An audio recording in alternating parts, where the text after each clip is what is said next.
एक लकड़हारा था और वो दिन भर जंगल जाता और वहाँ से लकड़ियाँ चुन कर लाता और फिर उन्हें बाजार में बेचकर जो पैसे कमाता था उससे अपना घर चलाता था। तो एक दिन जब वो लकड़ियाँ इकट्ठी करके लौट रहा था तो रास्ते में उसे एक साधु बाबा मिले।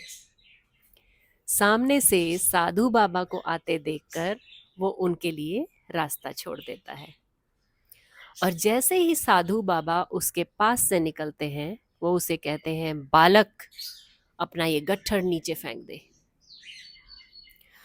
उनके इस निर्देश को सुनकर लकड़हारा सकपका जाता है कि अचानक से बाबा ने ऐसा क्यों कहा, और वो निर्देश का पालन करते हुए उस लकड़ियों के गट्ठर को नीचे फेंक देता है। नीचे फेंकते ही बाबा ने कहा, अब इसे खोलो। उसने फटाफट उस गट्ठर को खोला और जैसे ही वो उसको खोलता है उसमें से एक काला और जहरीला सांप निकलकर फटाफट झाड़ियों में जाकर छुप जाता है। उस जहरीले सांप को देखकर उस लकड़हारे के कंपकपी छूट जाती है। डर के मारे वो पूरा कांपने लग जाता है और जब उसकी सांस संतुलित होती है तो वो बाबा के कदमों में गिर जाता है कि बाबा, आज आपके कारण मेरी जान बच गई। लेकिन बाबा कहते हैं कि तुम गलत सोच रहे हो, तुम्हारी जान मेरी वजह से नहीं बची, तुम्हारी अपनी वजह से बची है।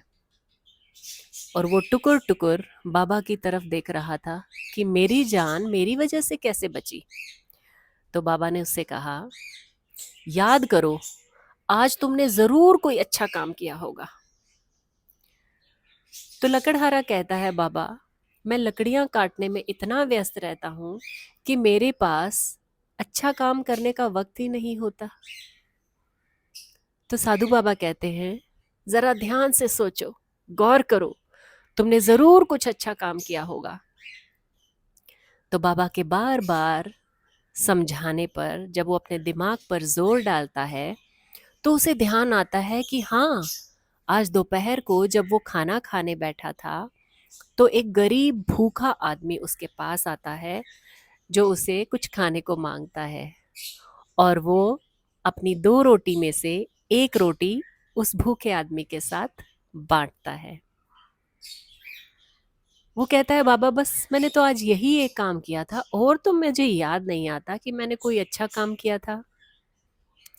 साधु बाबा कहते हैं कि तुम्हारी उसी एक अच्छाई ने आज तुमको उस जहरीले नाग से काटने से बचा लिया। उसी एक काम ने, उसी एक रोटी ने तुम्हें जीवन दान दिया है।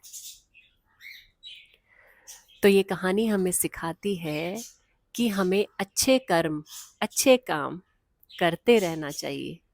पता नहीं हमारे कब अड़े आ जाए।